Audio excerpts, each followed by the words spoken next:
Welcome to Mid-Maryland Votes. Today we're joined by one of our favorite guests, Andy Ellis, Green Party candidate for governor. Even if you disagree with many of his ideas, Andy's sharp insight makes for an incredible conversation. And in this episode, he takes a flamethrower to the two-party system, calling it out for not just being flawed, but fundamentally broken. He's got a completely different vision for Maryland's budget, energy, future, and cost of living. So let's get into it. Welcome to Mid-Maryland Votes. I am your host, Mark Flynn. With me is my co-host, Ethan Lowen. And we are here with a very distinguished guest in the running, Andy, by the way, for the most returning guest on the podcast, Andy Ellis, candidate for governor of Maryland. Welcome to the show. Thank you for having me on. Who do I have to beat to be the most returning guest? And you are absolutely one of the most brilliant political minds that we talked to on the show. And that's not even being facetious. You grasp concepts that most people have a hard time understanding, and you explain them in a way that the common man, which I am, really appreciates. And I'm concerned about actually really discussing something we genuinely do disagree on, because I'm afraid you may change my mind. That's a lot to live up to, guys. Right, so, right. But let's get into it and see if I can live up to those expectations. All right. So the first question I have for you is, how is it going seeking the nomination from the Green Party to be the candidate for governor for them? Yeah, I think a whole lot has happened since last we talked. I think I've added my very good friend, Owen Silverman Andrews, as my lieutenant governor running mate. We had a big party in his backyard, like over 100 people came. I'd say like 85 of those folks probably voted for Wes Moore in 2022, which I think is a good sign for us. And then we went and we filed for office in Annapolis, and we had a Baltimore Sun and a Baltimore Banner journalist with us that day. We filed for public financing. We'll be the first third party to ever participate in that program. Our weekly live stream. So, we saw that it was working for you all. We like talking politics, and we decided we'd have our own show where we're going to go on once a week, every Wednesday night at 7, and talk about things from our perspective, and, give a perspective we think is not being heard in Maryland very much right now. So a lot has been going on. We're very excited. Each week feels like we're getting more and more momentum. We still have to win that primary in July in order to be the nominee, but we feel, we feel like we're on the right track for the run against Wes Moore and whoever the Republicans put up. Hey, let's give you a shout out for your podcast. It says it comes on Wednesdays at 7 p.m. What's the name of it? Go Green 2026 on YouTube. We'll push it out after the live show on Wednesday night. And the Green Party is a left-leaning party. Is that an accurate statement? Yes. What would you say are the differences between the Green Party and the Democratic Party? I think the Democratic Party is really a center-left or a sort of liberal institutionalist party at this point. And I really think the Democratic Party has become the party of the status quo. They have become the party of, if we can just go back to the way it was, things will be better. So I think that we are a future-focused party looking forward to a world that is different than the one that we have right now. And I think the Democrats are, frankly, a backwards-looking party at this point, hoping to grasp onto some time where they were in power and thought that the world worked in a way that they liked. I think another issue is our orientation to corporations and our orientation toward capitalism. We think that capitalism is a pretty brutal system to a lot of people, and I think the Democrats embrace it pretty strongly. Decentralization is an important value. We want to see government and decision-making happening as close to the ground where it's affecting people as possible. And I especially think in Maryland, Democrats are a party of centralization and preemption of local decision-making. There's a lot more distinctions we can make, but I think those are good to get us started, especially in a Maryland context. And one of the things we want to talk to you about this evening is that there are many within the Democratic Party within this last election that would say the exact same thing, and that they are the ones who are the forward-looking portion that are now pushing the Democratic Party to be forward-looking as well. There's one way to approach this that says, well, I think it depends whether you're talking about New Jersey and Virginia or whether you're talking about New York City, right? I actually don't think that those two things are that different. I think the modern Democratic Party encompasses both Mamdani and the New Jersey and Virginia approach to it. And I think part of the problem for the Democratic Party is that it tries to be too large. It tries to be everybody from Joe Manchin all the way to the left to AOC and Mamdani. And I think that's a hard coalition for them to keep together. As long as there are people in that party who think that it's the party of Mamdani, and there's people in that party that think it's the party of Spamberger, I think it's a hard coalition to keep together. Is that fight that has been going on within the Democratic Party for a long time is going to continue into 2026. We're going to see a lot of people inspired by Mamdani running primary challenges against people that are inspired by Mickey Sherrill. And I think that part of the problem for the Democratic Party over the last decade has been that fight has been going on, and they have had no means of really resolving it internally. I think we'll see it bubble up again in 2026. None of those races were really going on in 2025. Maybe Cuomo versus Mamdani a little bit, but I think that's such an interesting and unique New York specific race that I think it's hard to draw huge lessons for it beyond that. It's interesting to me that the old school Democrats are terrified of being primaried. I mean, that's like their punishment from the DNC, right? When the DNC is angry or upset with one of the Democratic parties that candidates who are not in lockstep with what they want, they threatened to primary them. You just mentioned the fact that many of them will be primaried coming up with some of these younger socialist-leaning candidates. How do you see that working out for Maryland? We will see some of that in some of the state delegate races and things like that. But I don't actually see it being that much different for Maryland than it would have been otherwise. And in each of the last gubernatorial cycles and each of the last local cycles, that conflict has existed. There's been younger, more progressive, more socialist DSA leaning folks, and there's been more moderate old guard folks.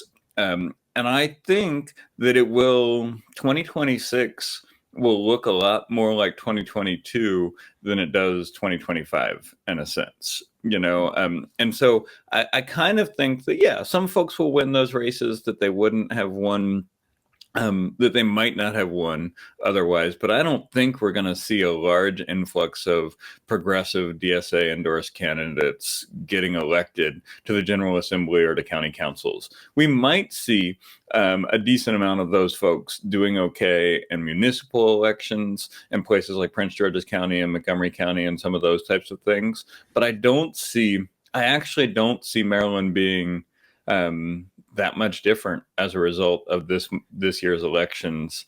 And I think there will be a little bit of time where it will feel like it might be different. But by the time we get to the primary next June, I think the status quo will stay status quo for the most part. Andy, could you clarify what the DSA stands for? Yeah, Democratic Socialists of America is the group that Mamdani was involved with, and they are a part of the Democratic. They aren't a part of the Democratic Party functionally, but politically they're mostly aligned with the Democratic Party, and they're trying to bring about democratic socialism within the Democratic Party. They are folks that believe that organizing a community, organizing with labor, and trying to get folks like squad members elected to, higher office is the way to bring about their form of, leftism. Now, a moment ago, I asked you what was the difference between the Green Party, the Democratic Party. Great synopsis there. How would you define the difference between the Green Party and the DSA? Yeah. So I think there's a couple of key differences, but one of the key differences is really strategic.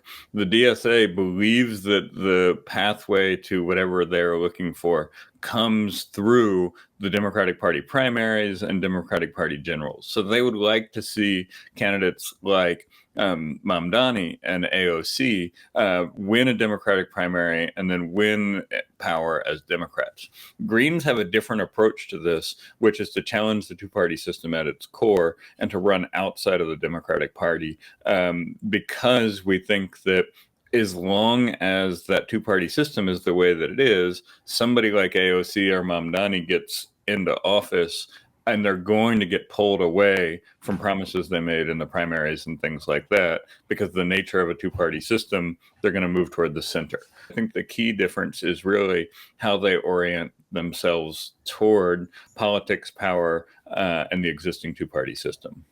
So, Andy, clearly you're going to have to grow the Green Party prior to the election in order to win this election. Who makes up the Green Party, and who are you looking to include in the Green Party? Yeah, so I would say the Green Party originally emerged in the United States out of a couple of different social movements that were dissatisfied with the two-party system. So that's the environmental movement, the anti-nuclear movement, the civil rights and Black Power movement, the peace movement.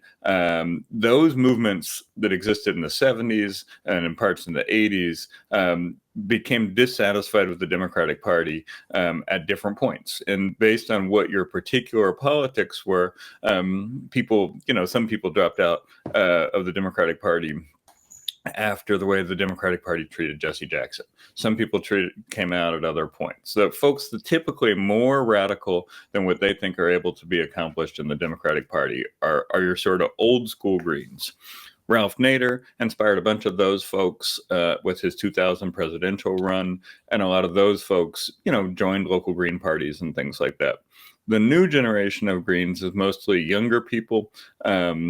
Now, out of the 2024 election, Arab and Muslim people, Black folks, Latin folks that feel dissatisfied and unheard in the two-party system is a lot of who makes up the Green Party.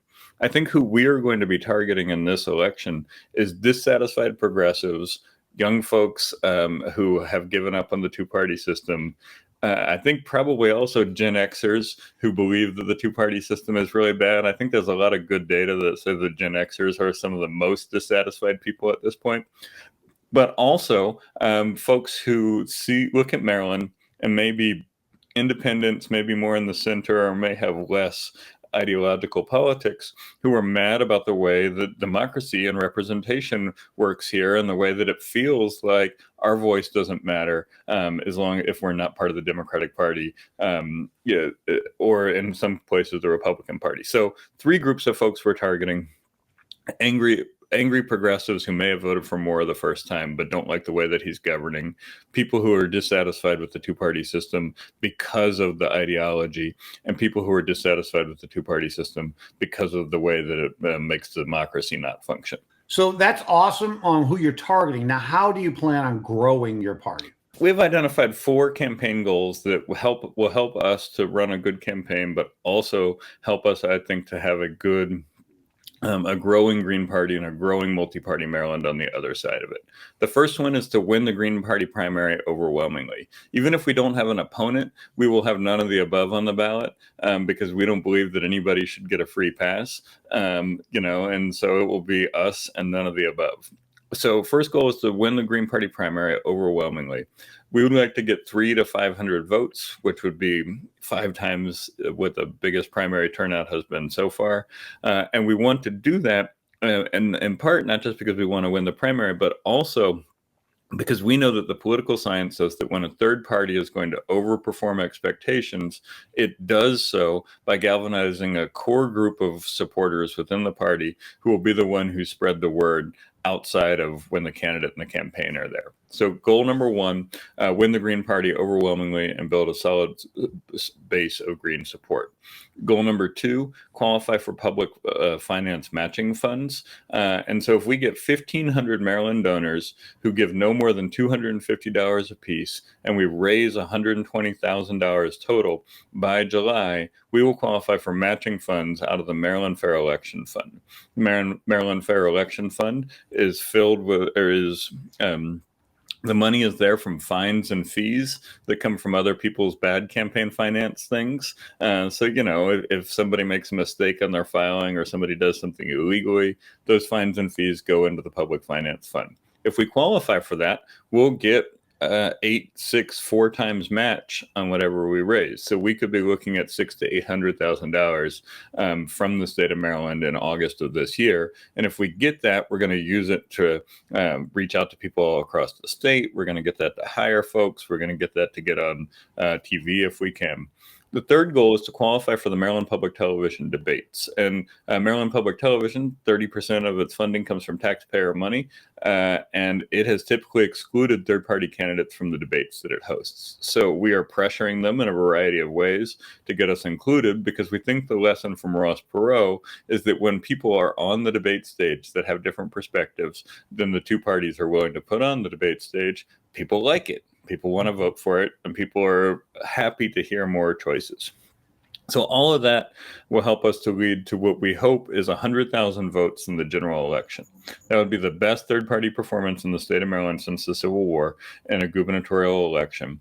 And we think that if we can do those 4 things together, it lays the foundation for us to build a multi-party Maryland where the Green Party is one of the strong players in that. So in our multi-party vision, it's not just add Greens to Democrats and Republicans.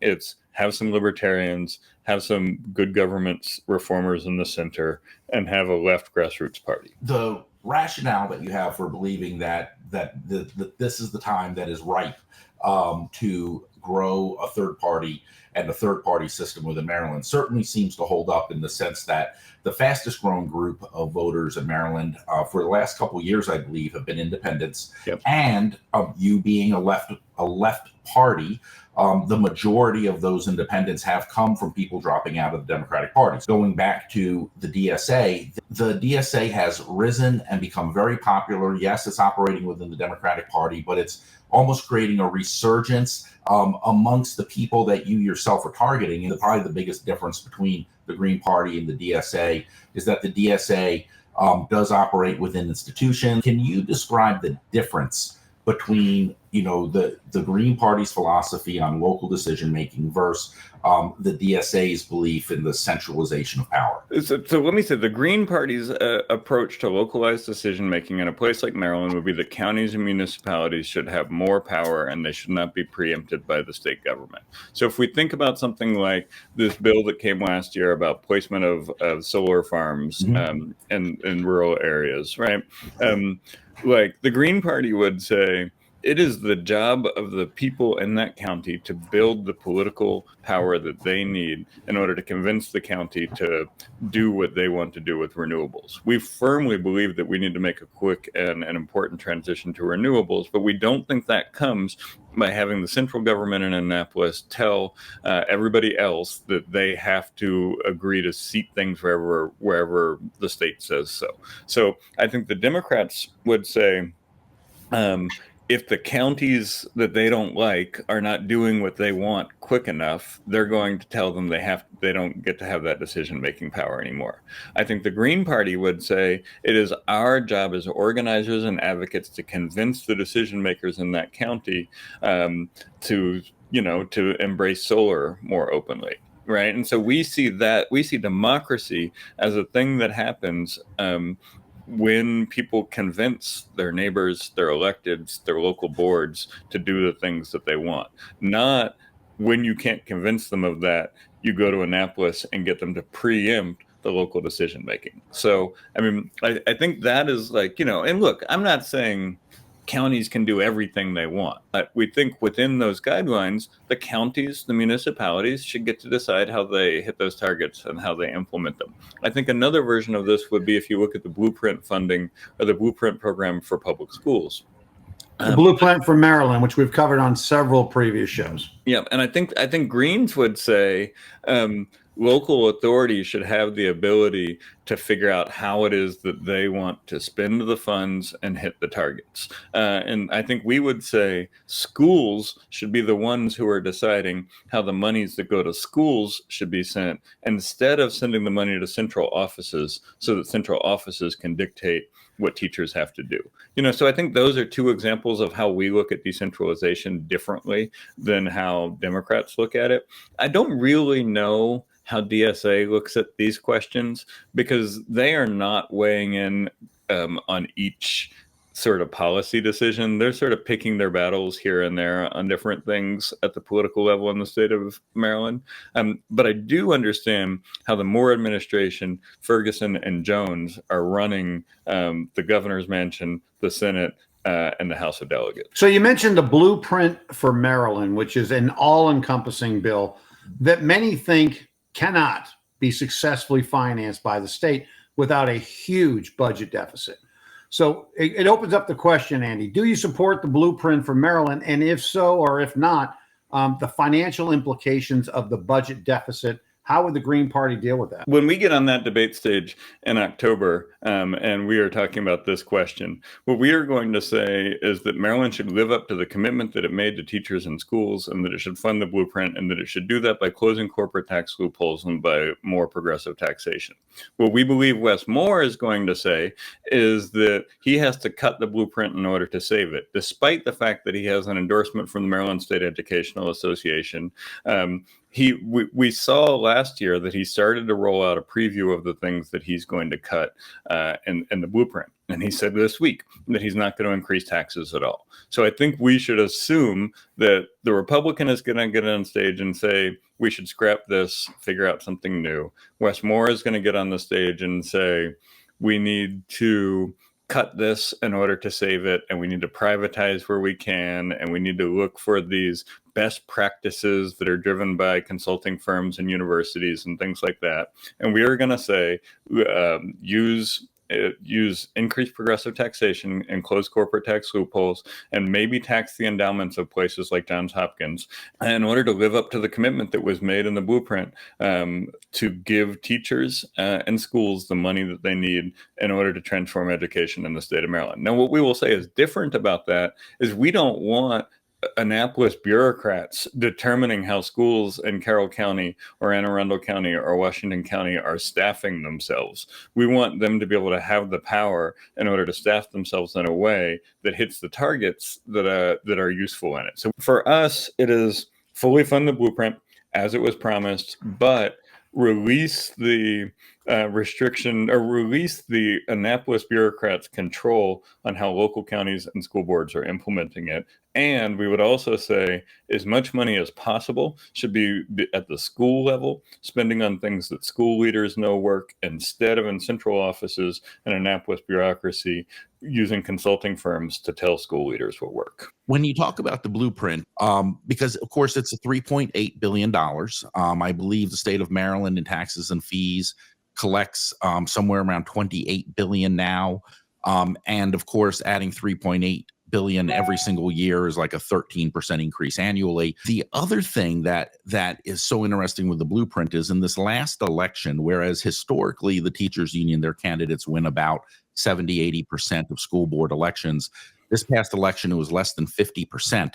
And so there actually was a movement, a genuine grassroots movement in a number of counties across the state where the citizens actually, in a sense, said, whoa, we want a very different direction for our school board. Is the blueprint really the right way to go? The money is right.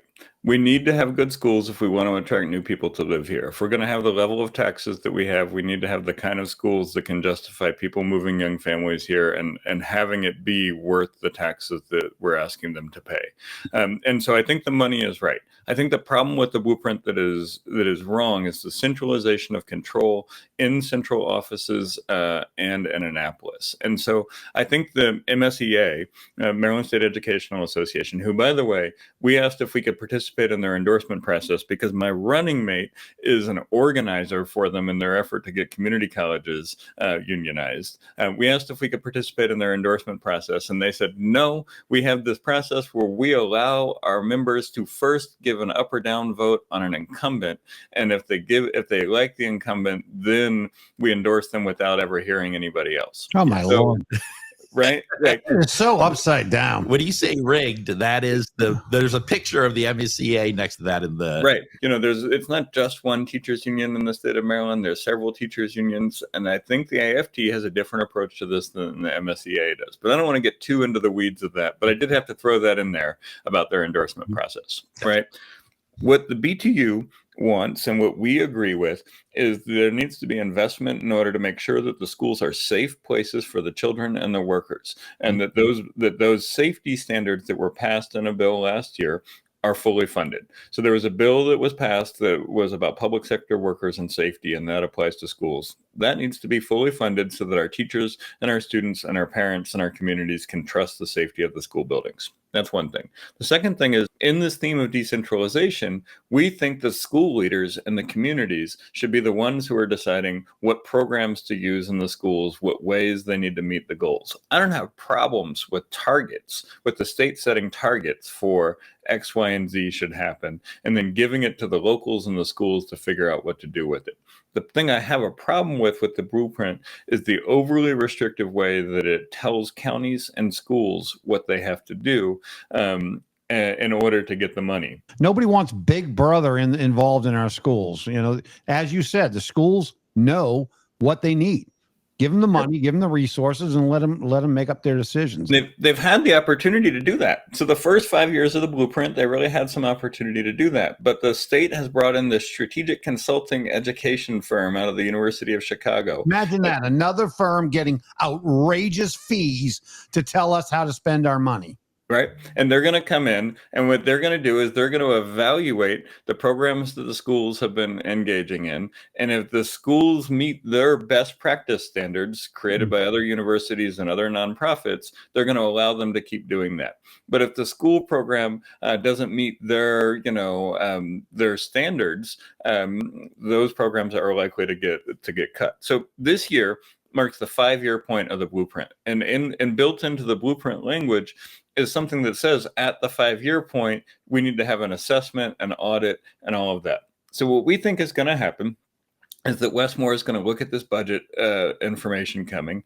He's going to look at the hit he took from raising taxes a little bit last year. He's not going to look at the hit he's taken from raising fees all these years, because that's just what they do. Fees are just taxes disguised. We all know that. Right. They're the most regressive form of taxation. All these things, these are regressive taxes. Right. And so what he's going to do is he's going to take this report, he's going to look at the budget, and he's going to look at the polls, and he's going to say, Maryland, we have to make hard choices, and we have to cut the blueprint funding in order to save the blueprint, because if we don't cut it, some Republican is going to win, and they'll cut it even worse than I will. It's the epitome of lesser evil politics. And the MSEA, who endorsed him and has a bunch of teachers who are going to get hurt by that, should be ashamed of themselves. The Maryland State Educational Association, largest public sector union in the state, most of the state's teachers are a part of it. And they should be ashamed of themselves for endorsing a guy who's going to cut the signature program that they've worked for all of these years. He will push for privatization. He'll push for ed tech companies to come in and take over some things that teachers are doing right now. He supposedly had an ed tech company. I mean, he worked at it, but we never saw any product or anything that came out of it. But he got a big salary to work for an ed tech company previously. And my guess is he's going to look in his circle of billionaires and technology leaders and find somebody who he thinks can save us a bunch of money by coming in and replacing work that teachers and paraprofessionals are doing right now with technology and offshoring. The teachers union appears, from all the metrics I can see, to be the most powerful political entity, both based upon the fact that their policies are highly political and not necessarily related to academic performance, but also if you look at where they stand in the rankings as being the top funders to politics in Maryland, that their members, how they represent one of the, if not the single largest voting base in Maryland. So it'll be interesting to see how replacing teachers plays out.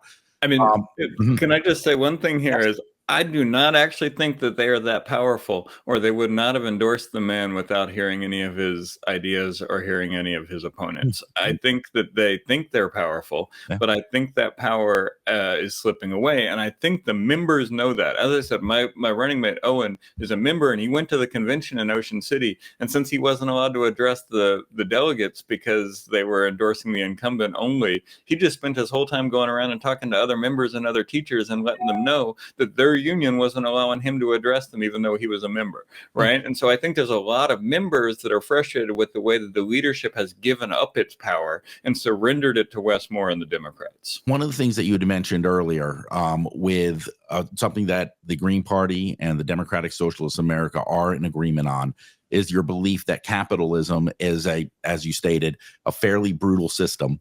Could you explain that? We could have a whole nother show where we have a theoretical debate and historical debate about global economic systems. Mm-hmm. We don't have an ability to implement anything other than a mostly capitalistic system. So I'll start with that caveat. But if you look at things like the energy prices right now, what you see is the situation where Maryland government has given corporations monopolies on the ability to provide energy to people for the most part. We deregulated the marketplace, and then we give a few big players the ability to be the ones who dominate that marketplace. I don't even think that's capitalism. I think that's sort of corporate cronyism. Or lazyism.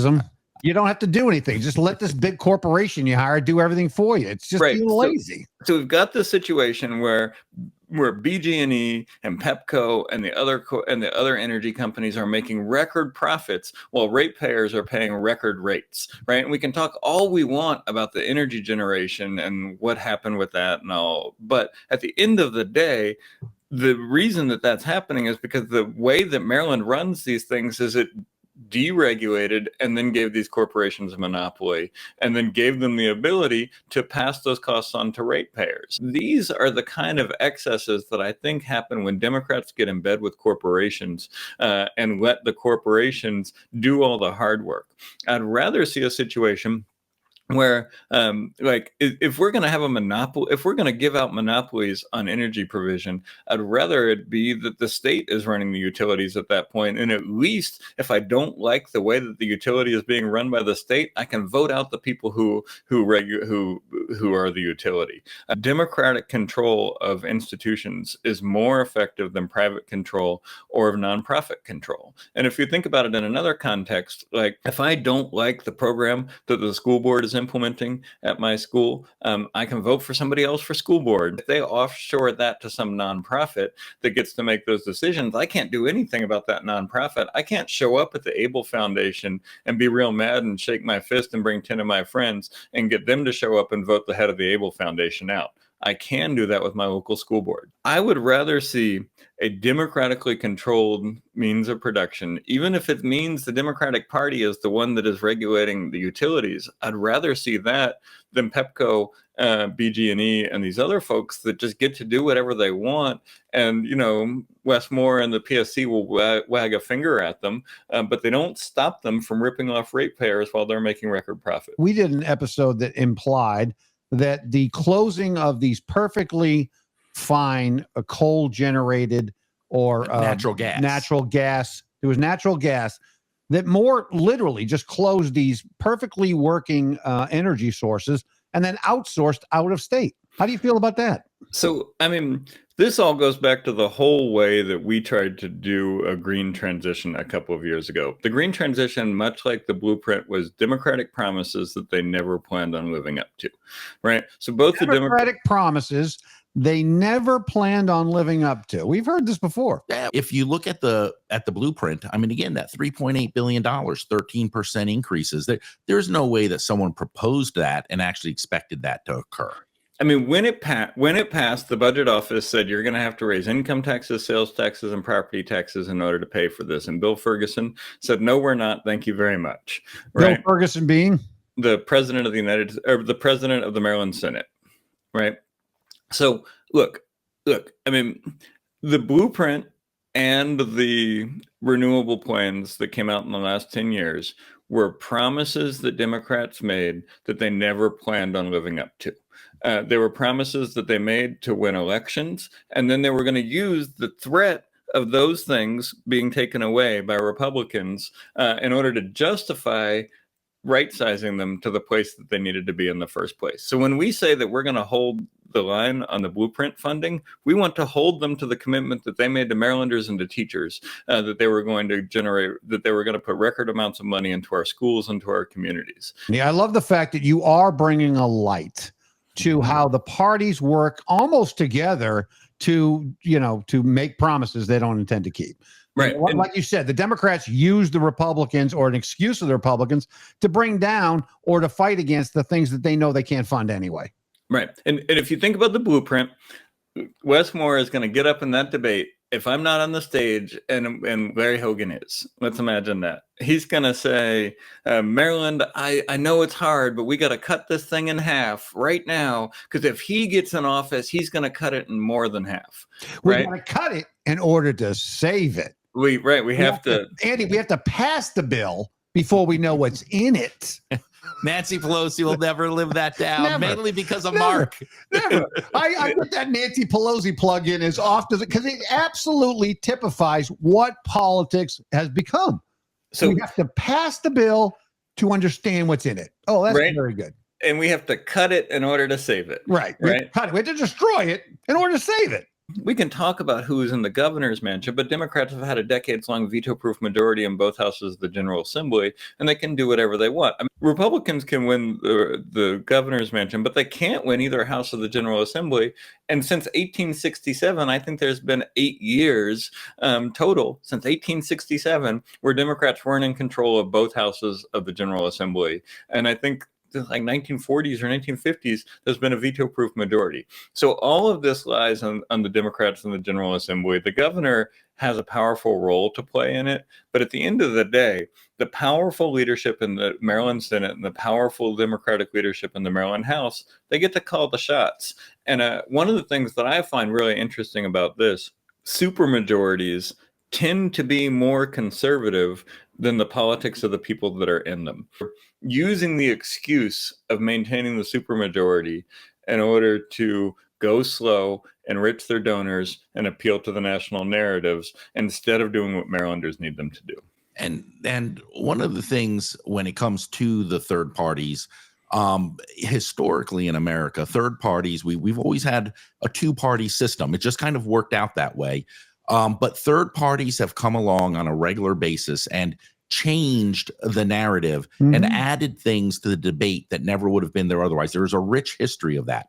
Really, regardless of whether it's one party or the other, I do believe that if you have too much power in one party, as with pretty much anything in government, it lends itself to everything from corruption to just inefficiency to no longer representing the people. So, you know, you and the Green Party, I think, serve a very important purpose in changing that narrative and truly bringing representation to a larger group of people back to the government. And I really hope, Andy, that we do see you on that stage with those other two candidates, because you do bring a whole nother aspect that people need to hear. And as Ethan pointed out, man, the two-party system, especially with a supermajority for as many years as it is, you know, we all know absolute power corrupts absolutely. We know this. Right. You know, there's no innovation, there's no growth, there's no challenge to the status quo. We think that's a really useful and important way to highlight the way that the two parties maintain the status quo. And we think it's because I think I've mentioned before, I was a high school debater, I was a college debater, I was a college debate coach, I ran a debate program for young people. So debate is really core to my understanding of how people change their minds and how people learn different things, but also core to understanding how our opponents think, and something that I would call argumentative empathy. So being a debater allowed me to understand how people I disagree with come genuinely to believe in the conclusions that they have. And I think that argumentative empathy is absolutely missing from the way that Democrats and Republicans engage each other right now. There's no incentive for them to listen to each other. There's no incentive for them to have dialogue, discussion, and debate because it's all about power and money. And I think that we have an opportunity to cut through that and show Marylanders that it can be something entirely different than what it is right now. You know, you just coined a term that I'm going to use on my show from now on, Andy. Argumentative empathy. That's what we got here. Look, you're a Green Party. We have conservative, we have liberal, we have moderate here on this show. And all of the time, what we encourage is people just to discuss things like we used to be able to do. Andy, thank you very much for being here. I'm telling you right now, we enjoy having you on. We enjoy the different opinions. We may not agree on everything, but we agree on this. Coming into studio, discussing ideas, it's how we all grow better because we are better together. 100%. That has been this edition of Mid-Maryland Votes. We want to thank Andy Ellis, the candidate for governor representing the Green Party. On behalf of my co-host, Ethan Lowen. and myself, Mark Flynn, we say thank you. Share this video with as many of your friends as possible. Or if you don't like the video, share it with your enemies. We don't discriminate. Have a great night. That was Andy Ellis. Thoughtful, compelling, and always worth hearing. Mid-Maryland Votes is where people with different viewpoints sit down, talk openly, and actually listen. No shouting, no insults, just real conversations that help us understand perspectives we don't always agree with. Like, follow, and share for more content like this. Find us on Facebook and YouTube, and we'll see you next time on Mid-Maryland Votes.